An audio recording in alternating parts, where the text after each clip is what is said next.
There we go. Now we're recording. There we go. All right. Hey, welcome, Bridget. Oh, it looks like we have double Bridget. Sharing my screen. Here we go. All right.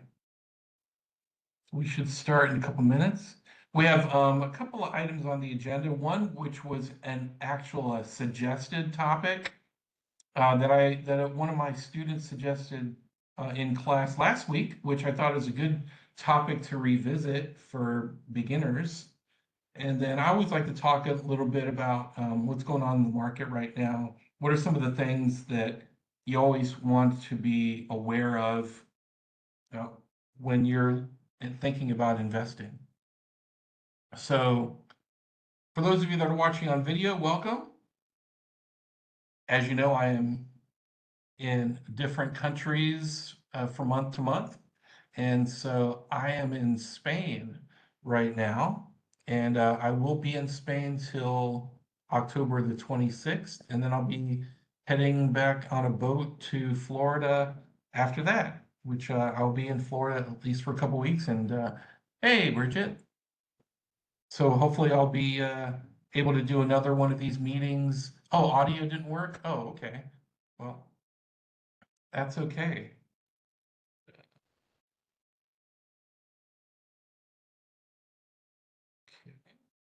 And just in case you want to unmute yourselves, that is allowed.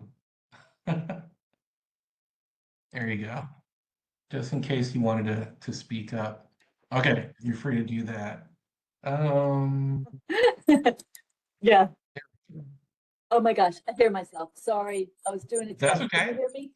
Okay, so Yeah, I can hear you. well, I'm cracking Well, up at your I'm glad thing. that your audio works. That's good.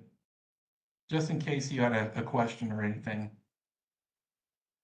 I don't know if I told you, was it 2 weeks ago when my B term class started for Friday nights? That class got hacked, apparently, and someone kept on showing pictures and yelling and interrupting the class while I was teaching, which was really weird. So, so I had to put some safeguards in my class so that way that wouldn't happen again. So that was first time that's ever happened ever. Teaching online where my class got hacked. So that was very strange. Yeah, that first time. So I went ahead and texted our dean and our program manager, and yeah, they were just as surprised as I was.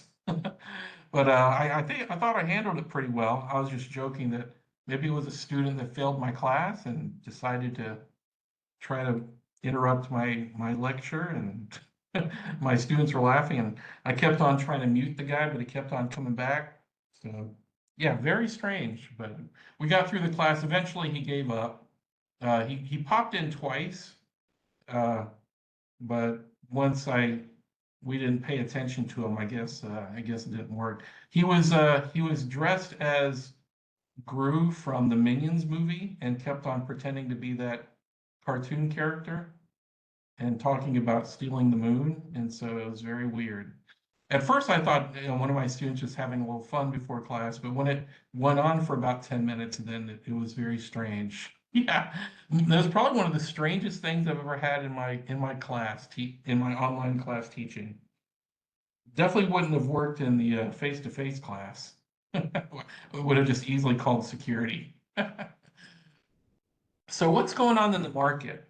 So when we take a look, we can see the market's down a little bit today, but my theory is it's just a lot of profit taking because the market has been on the uptrend pretty much since April. So if you had basically had no fear and invested in quality stocks that are of good companies that make money, whose share prices went down when the president announced all those tariffs in April, you would have gotten great deals on those stocks. And so that's why it's really hard to time the market. It's really all about your time in the market. So being in the market is is a better long-term strategy, especially if you have a long-term mindset and time horizon. You know, stay in quality companies. Like for example, every month I'm putting in $100 into, at least for now, Netflix and Meta. Netflix has had a rough go at it, but to me, they're still the top video streamer, so I have confidence. And even if the price drops, I'm still getting in on it. And even though it had quite a drop since their last quarterly earnings, and then Elon Musk had this very weird tweet that came out saying to boycott Netflix, and the stock went down. But then it's made a nice recovery in the last 3 days. So there is no company other than Disney that can actually compete with Netflix. I think part of it had possibly something to do with a newly created tariff potential against companies that make movies overseas instead of the United States. So that could have been why Netflix stocks dropped, but that hasn't stopped me from pumping more money into it. I mean, the reason why I pivoted to put more money in Netflix and Meta since February is because I didn't think tariffs would affect them that much, those two, because they don't manufacture stuff. They provide entertainment, basically, whether it's social media or video. So it's all part of being market aware of how things, events, not just necessarily politics, but things that happen in the economy can affect your investments. So for example, inflation. Inflation is not a positive thing, and that can affect your investments. How the Federal Reserve deals with inflation. For example, one of the new hubbubs that's been going on with the Federal Reserve is, will they or won't they lower interest rates? After many, many months, since December, the Federal Reserve finally lowered interest rates in September, just last month, by 0.25%. And right now, as they survey the various members of the Federal Reserve, because they have to vote, and majority vote wins about whether to raise or lower interest rates again, looks like they may be leaning to lowering interest rates again this month when they meet later in October. So if that happens, that generally bodes well for stock investments, because here's how it trickles down. If interest rates go down, then it's easier for businesses to get credit. It's easier for businesses to borrow money and spend cash. You know, it's supposed to be stimulative to the economy when interest rates are lower. People are earning less on their savings accounts, so they want to find alternative investments to invest, which could be stocks, could be other asset classes or commodities, rather than just fixed interest investments like CDs or bonds, for example. So they want to look for a better return on their money. So lowering of interest rates might do that. For businesses, lower interest rates meaning it costs less for them to finance their business. So if they buy equipment, buy companies, build a warehouse, hire people, it's going to be less to finance that if they need to borrow money. So interest rates help with that. But one of the other catalysts for why the Fed wants to lower interest rates is because unemployment is kind of creeping up. There's been more claims for job benefits for people that can't find a job. I mean, I know personally, my sister has been looking for a job for months because she got laid off. One of my friends, it took her 5 months to find a job as an attorney because her firm she worked for laid her off. And so if the economy is slowing down, if unemployment is going up, then one of the tools that the Federal Reserve has is to lower interest rates to try to prevent a recessionary environment. And that's something that can affect the market. Markets don't like uncertainty. So if there's a good assurance that the interest rates are going to go down, the market's going to react positively. And since last month, the market has reacted positively to a lowering of interest rates and the potential to lower it even more. So that should hopefully help the economy. And that's why the stock market's been going up for the most part since last summer. Now, we may be down today, but not by much. So and how can I tell that? So when we're looking at the overall market today, like the three measurements that most of the talking heads on TV usually talk about, the Dow Jones Industrial Average, which is like, 30 industrial stocks in various industries. There's the S&P 500, which to me best represents the market, the 500 biggest stocks here. And then the NASDAQ, which also is a good representation of the market. I like this one because this represents, the 100 biggest, or at least the tech stocks. So it's down by just 1/3%. The market's down by 1/3%. The Dow is down by, 0.4%. So a fraction of a percent. So a decent amount, but not like catastrophic. Because again, there's so many trading days in the year, and just a fraction of percent, that's not too bad. And what I find unusual, and I didn't quite expect it, is seasonally, September and October are usually the weakest months of the year for stocks.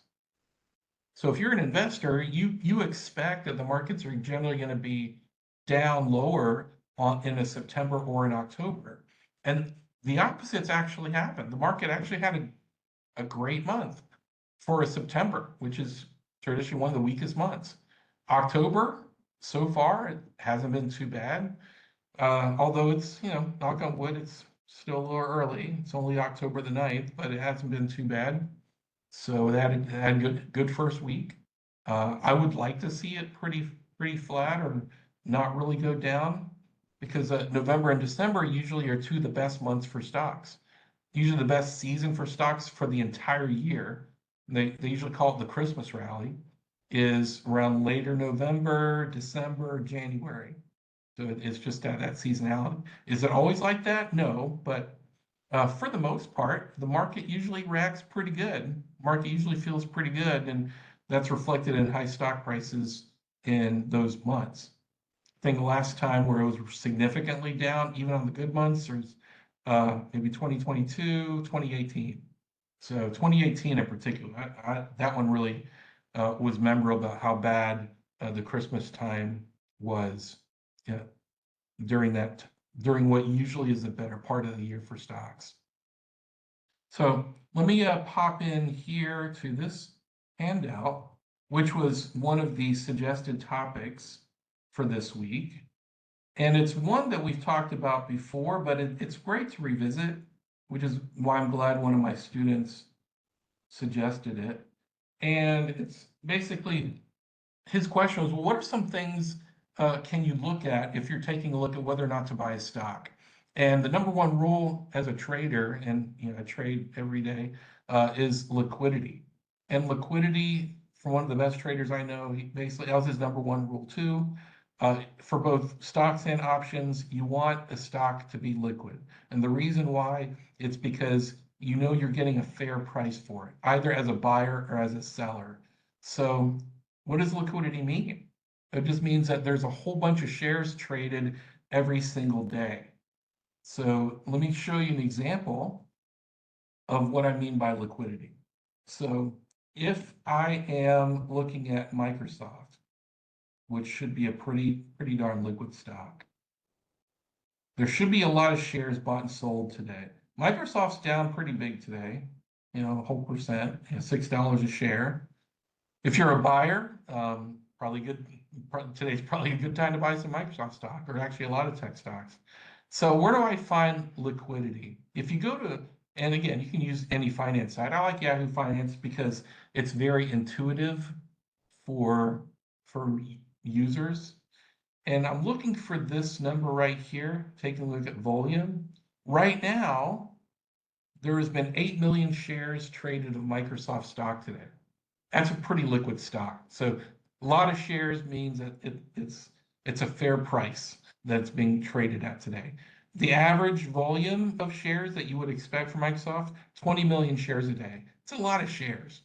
People are buying and selling shares of Microsoft right and left every single second of the day. And so How can I tell what would be a good price or that it's at a fair price? How you can tell that you're getting a fair price for the stock, whether you're a buyer or seller, is what's called the spread. Is the difference between what the stock is selling for, which is the ask price, and what people are willing to pay for the stock. So here, Microsoft, it's pretty much around $1 difference. So not much of a difference between what people are willing to bid and what people are willing to ask. Let's take a look at another one that should be pretty liquid. I would think Apple would be pretty liquid, which means you're getting a fair price for it. Yeah, see, this is very liquid. Look at the distance between the bid price and the ask price. It's a very narrow spread. So $253.74, $253.92. So 18 cents difference. That's about as narrow as you can get. That means so people are negotiating pretty fair price. In contrast, you could take a look at Berkshire Hathaway, which is Warren Buffett's main stock. Not that liquid. So average or volume today, only 195 shares traded. It's really hard to get a fair price on it. And the distance between bidders and sellers is so wide. It's about a $900 difference per share. So very not liquid. So liquidity, number one rule when you're thinking about buying shares, which is why it's tough to trade in those cheap share stocks, those penny stocks. A lot of them are not that liquid. So you may not get as good a price. You may, especially if you're trying to get rid of your penny stocks. I usually like to look at stocks with share prices above $10. Not that share prices are that bad, but it's less likely to be liquid uh, if your share prices that you're looking at for stocks are going to be less than that. Sure, they're cheap, but a lot of times you may not be buying quality. I'd rather buy one share of a company that I know is going to be in business for a long time that actually makes money that costs $100 a share, just one share, versus 100 shares of a stock that was only selling for $1 per share, which I might lose everything. So another thing, market cap. Uh, I try to stick with companies at least worth $1 billion because they can still be growing companies, but they are more established, more likely to actually be making a profit. So let's take a look. If we go back to Apple and Microsoft, and market cap basically means the valuation of that company. What is that company worth? So the more it's worth, the more that you're looking to buy a pretty quality company. And you can find it here in something called market capitalization. Microsoft's actually one of the most valuable companies in the world. At least last year, it actually was the most valuable company in the world until I think it got overtaken by NVIDIA earlier this year. But Microsoft is worth $3.854 trillion. That's with a T. So you don't need to buy a company that big, but you want to make sure at least it's big, maybe at least worth $1 billion. Let's look for let's say, let's take a look at a smaller company like Pepsi. Pepsi just announced their quarterly earnings today. And that's another thing. We are in earnings season. So the quarter just ended. So the quarter for companies just ended September 30th. So for the next month and a half, companies are going to start to report how well they did every quarter. And Pepsi, at least according to what the stock price looks like they had a very positive quarter. So they made some money. Their market cap, 195 billion. Nowhere near as close as big as Microsoft, but very liquid company, large enough company, pretty kind of a wide bid-ask price, but very liquid, 7 million shares traded. So Pepsi fits that criteria. So again, price per share should not matter if you're buying quality. I'd rather own one share Amazon than 1,000 shares of a startup that hasn't even made a profit yet, because it passes what is called my SWAN test. I always tell my students, Does it pass the SWAN test? Well, what does that mean? What's that even mean? It's the sleep well at night test. So if I know that I can wake up the next morning and the stock hasn't plummeted in value just because it's just an unproven penny stock, then that's all right.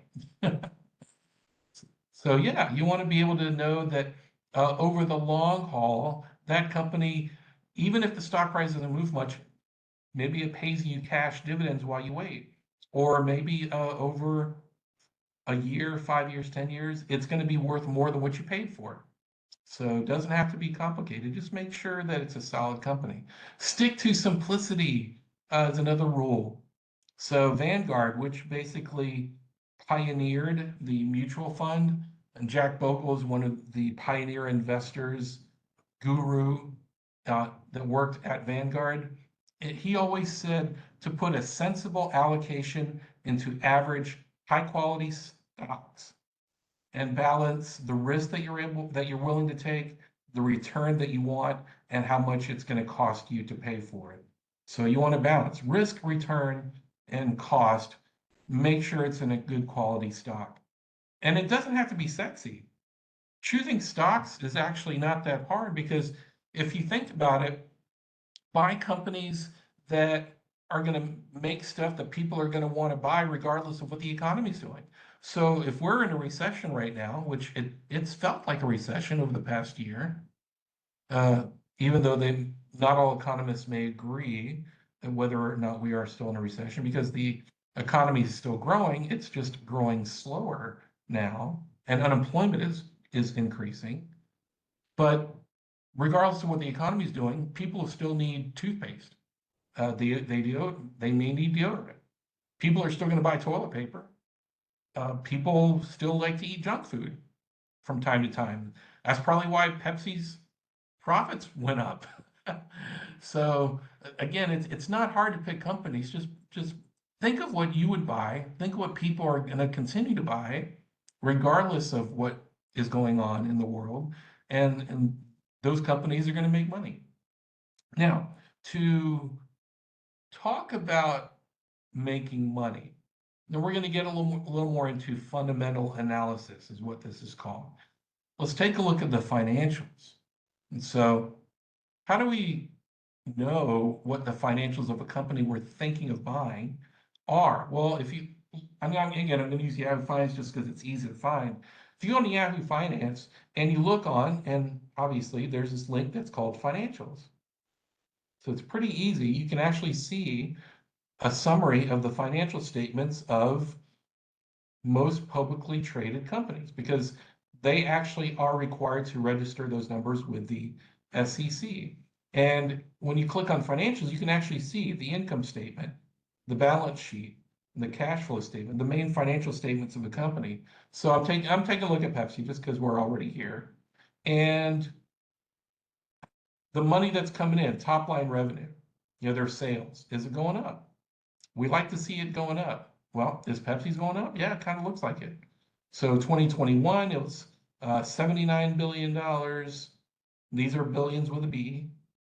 So $86 billion in 2022, 91 billion in 2023. Pretty flat growth, just barely more. So another 91 billion in 2024 for their last fiscal year. So that's growing revenues. That's all right. That checks a box that I like to see. Are profits going up? Well, profits are the bottom line number on an income statement. You want to see their net income. So net income from continuing operations, or if you want to take a look at earnings per share, that's another way. So let's take a look at net income. All right, 7.6 billion, 8.9 billion, 9 billion, 9.5 billion. Solid. It seems to be going up each year. So I like that. That's pretty good for Pepsi. Another thing, take a look at their cash flow. One thing that is hard to fake is cash.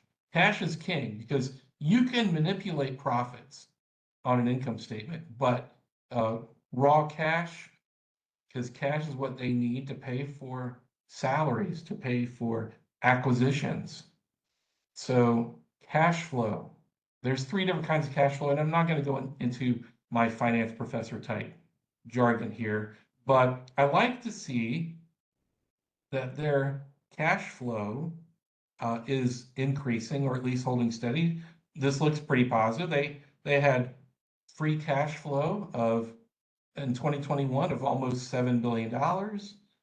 Went down here there in 2022. All right. But maybe they spent more in the business.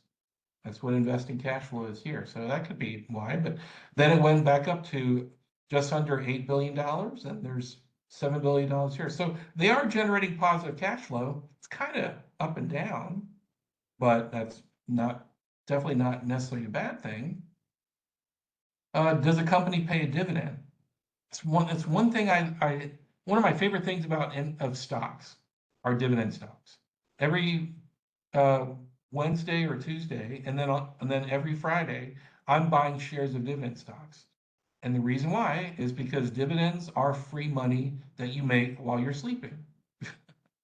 It's passive income. So not all companies pay a dividend, but some of them do. And while you wait for the share price to go up, if you get paid along the way, that's fantastic. So you want to see not necessarily how much cash they pay, but what does the yield look like? That percentage return, that's what you could compare to, say, like a interest rate that you get at a bank. So let's take a look at Pepsi's information. If I go back to the summary page for Pepsi, and how you find the dividend that a company pays. And again, not all of them do, but a lot of mature companies do. And you click right here where it says dividend and yield. So for every share of Pepsi you own, Pepsi's going to pay you $5.69. That's a pretty fat dividend. That's really nice. That's why I owned Pepsi for a long time. I don't anymore, but I owned it for many, many years. I liked it. It was the third stock I ever owned. And always reinvested the dividends. And that translates here to a 4.1% yield. So again, you're going to get two measurements here in the dividend section. This is in dollars, is how much cash you get, and then this is in yield. The yield that you really want to focus on. This is like the interest rate that you get from owning the stock.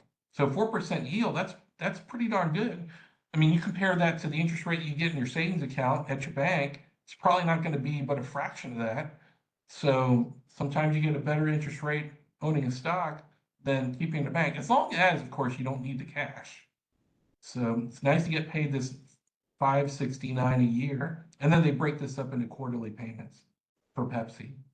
So just because the yield is low doesn't mean it's a bad investment. And I'm going to show you an example of that right here with Apple.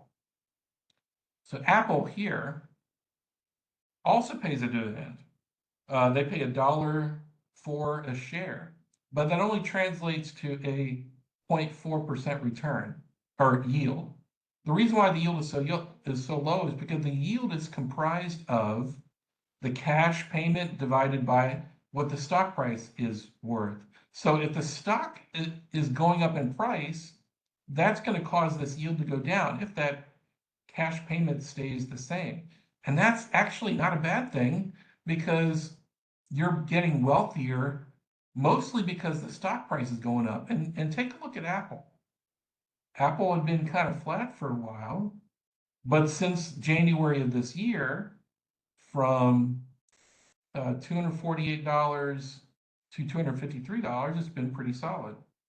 If you bought when people panicked here in April, then you got Apple at a deep discount here at about $880 a share. So it's recovered nicely since they first announced the president's tariffs here in April. So again, you want to take a look. If they're paying a dividend, great. What are they paying? Is it sustainable? Are they consuming a lot of cash to pay you that dividend? Well, let me show you how you can tell. If you go back to the financials, and if you go to the cash flow statement, and you go to financing cash flow, you can actually click on these drill down boxes and see the cash dividends paid. So like here for last year, they paid $15 billion in cash. And how much income did they earn? So basically what I'm calculating here is how much of their income did they pay out to the owners, to the shareholders like you and me? So what is their income from last year? That's the bottom line of their income statement. So their income for 2024 was, see, 93 billion. So using a simple calculator here, what did I say, 15 billion in dividends. So basically 15 divided by 93 equals 16%. So they're only paying 16% of their income to the shareholders to reward the owners, which would be like you and me. So that's a pretty low percentage. That's a sustainable percentage. They're not using a lot of their income to pay their dividends. And the reason why that's great is because if they wanted to give you a raise, meaning increase the dividend, they got plenty of room to do so if they want. So they can more than afford, they're making more than enough money to cover the dividend. It's only a small fraction of what they are paying. So you want to watch out for companies that are paying such a high percentage of their income in their dividend. Unless it's a real estate investment trust, you want to be a little careful. And the reason why is because if they're paying a lot of their income as a dividend, what if they have a bad year? They might have to cut the dividend, and that's not going to be good in two ways. One, they're going to give you a pay cut in the dividend, and two, once people hear that they're going to cut the dividend, that stock is going to plummet in price. So another thing you want to take a look at in dividend stocks, if you're shopping around for dividend stocks, when do they pay? Is it quarterly? Most companies do that. Some of them pay monthly. I buy some monthly ones each month. Some of them pay semi-annual. Disney had paid theirs only twice a year. So have they increased their dividend? Shop around for companies that pay you more every year, give you a raise every year. Two things you want to Google. If you Google the term dividend kings, and then Google the term dividend aristocrats, those are pretty cool because dividend kings are those companies that have not only consistently paid a dividend, but they have given you a raise every year for 50 years straight. That's an elite group. It's a short list. And then a slightly longer list are these dividend aristocrats. These are companies that have given you a raise every year in the dividend, but also they've done it for 25 years straight. So solid criteria when you're looking not just for stocks, but for dividend stocks. Another thing that you could familiarize yourself with, which is not a bad idea, can you explain what that company does? Do they make products and services that are gonna sell regardless of what the economy is doing? So Warren Buffett usually said he likes investing in companies that he can explain to a 10-year-old kid. If the company is in tech and if you don't understand the technology, you might not understand what you're investing in. Not that it's a bad investment, but a lot of people like to invest in what they know, and that's good, and it also fits into the SWAN test. One thing that's helpful as an investor, being market aware. So what around the company affects the share prices of your company? Is it macroeconomic events like recession or inflation? It could be a disaster like fires in California, which happen every once in a while, sadly. Could maybe due to global warming. It could be a war that breaks out. It could be a tsunami that hits Japan, or a hurricane or typhoon that hits Taiwan, and it shuts down the microchip manufacturing plants that a lot of US manufacturers get their supply from. So that can affect. that can affect your investments as well. New technologies, new investments. I think Tesla just announced that they're going to come out with a new Model Y lower priced electric vehicle. Changes in management. Did the CEO of a company just get fired? Or did a brand new dynamic CEO of a company just get hired? That can affect the stock price as well. Lawsuits. You take a look at pharmaceutical companies. If they manufacture a drug and the drug has horrible side effects that kill people, then you might not want to buy shares of that particular stock. The last 3 bullet points on things you can look for in a stock are a little more technical, but I picked ones that are really not that hard to understand. You could take a look at charts, and I'm going to use, since I have Apple on the screen, I'll go ahead and use Apple. And let me just go to the summary page here.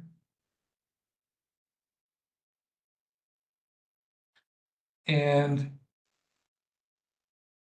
let me actually make it a bigger chart if I can.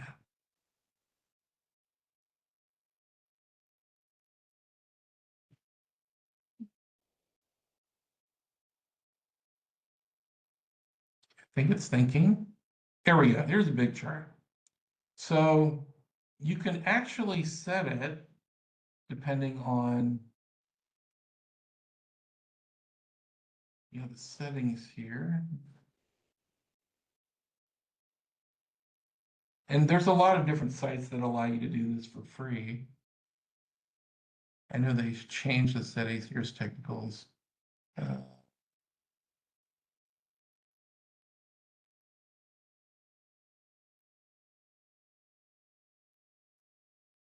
Sometimes you could kind of see, and I use this when I'm trading. I usually take a look at like the last 30 days, and I like to see if I'm bullish on a stock, is there an uptrend? And for Apple, looks like there's a pretty nice uptrend. Now here is a multi-year chart, but let me take a look. Oh, here it is. They were down here. Let me take a look at just, here's 1 month. Here's a last month chart.